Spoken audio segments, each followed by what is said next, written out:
মুক্তিযুদ্ধের সময় ক্যাপ্টেন অলি আহমদ হিসাবে সর্বপ্রথম পাকিস্তানের বিরুদ্ধে বিদ্রোহ করেছিলাম।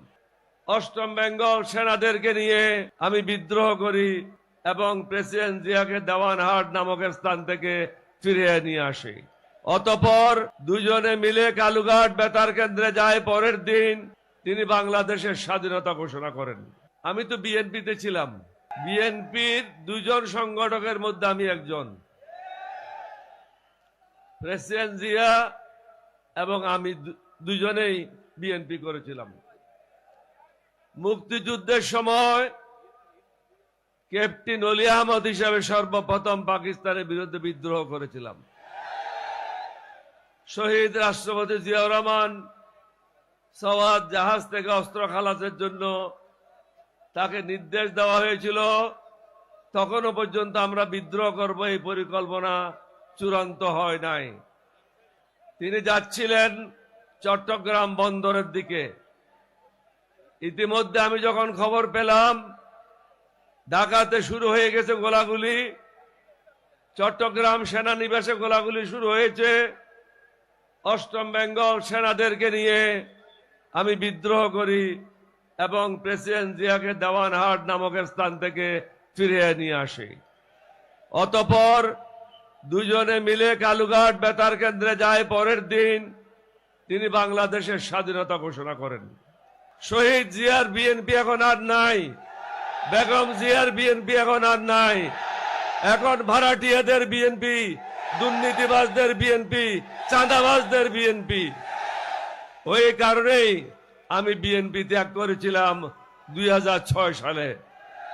বেগম জিয়া যখন অসুস্থ হয়ে যায় তারা আবার চাঁদাবাজিতে লিপ্ত হয়ে যায়।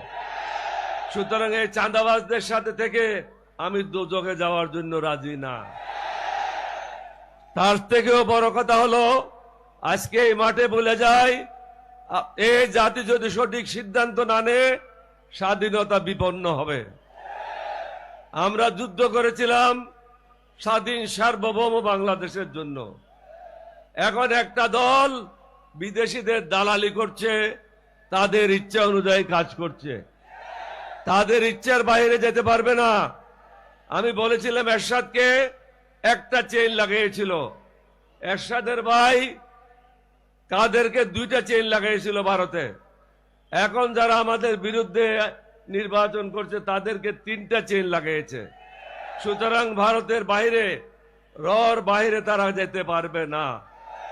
আমরা চাই না এই দেশ ভারত শাসন করুক।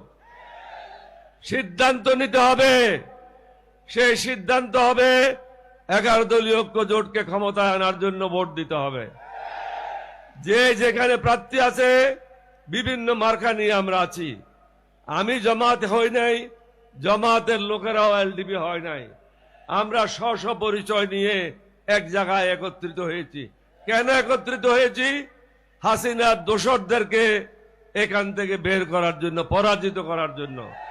হাসিনা চলে গেছে, আপনারা শুনেছেন বিএনপির মহাসচিব কি বলেছে। 2টা গুরুত্বপূর্ণ স্টেটমেন্ট। একটা হলো তিনি বলেছেন যে জুলাই বিপ্লবে তাদের কোনো অংশগ্রহণ ছিল না, তাদের কোনো ছাত্রদল যুবদলের ছেলে মৃত্যুবরণ করে নাই।